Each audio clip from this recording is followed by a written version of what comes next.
Le vieux continent est incapable de se désencastrer des logiques de la domination de la finance. Vous avez vu récemment, puisque notre thème est la fraude fiscale, vous avez vu récemment comment l'Europe a établi une liste de paradis fiscaux. On regarde la liste et stupeur, que voit-on? Il n'y a pas un seul pays européen. Ah bon? Le Luxembourg qui a organisé une triche généralisée sur les droits de douane et sur les droits, sur les impôts sur les sociétés, ce n'est pas un paradis fiscal.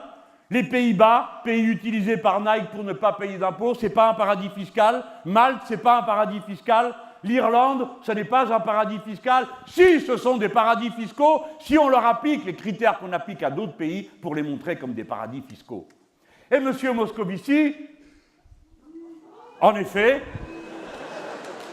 que dit-il? Il n'y a pas de paradis fiscaux en Europe, fermez le bord, au revoir, messieurs, dames, c'est fermé.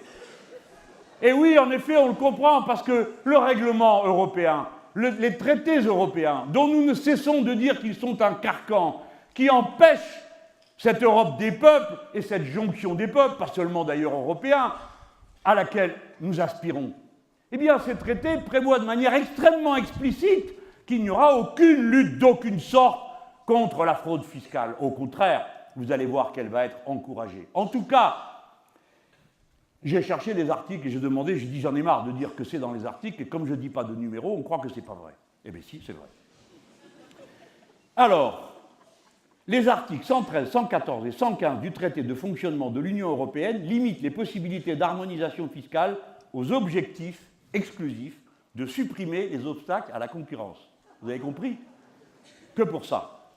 Mais ils requièrent l'unanimité pour toute initiative européenne sur la fiscalité directe. L'unanimité. Il faut que tout le monde soit d'accord pour qu'une règle puisse s'établir et s'appliquer.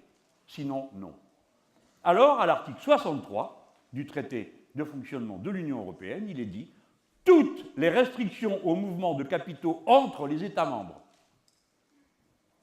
et entre les États membres et les pays tiers, c'est-à-dire tout le reste du monde, sont interdites.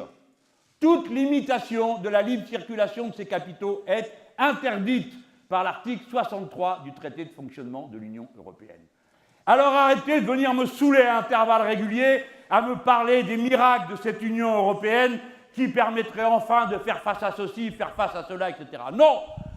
Les traités de fonctionnement de l'Union européenne sont le moyen par lequel les peuples sont mis en prison dans un carcan de règles qui les empêchent de déterminer librement ce qu'ils peuvent et veulent faire. Au bout du compte, il n'est possible d'introduire des mesures exceptionnelles de restriction pour les mouvements de capitaux entre les États membres et les pays tiers qu'à la condition de l'unanimité. Autrement dit, il faut avoir l'accord du Luxembourg, de l'Irlande, de Malte, des Pays-Bas pour pouvoir lutter contre les paradis fiscaux qui sont eux-mêmes. Voilà.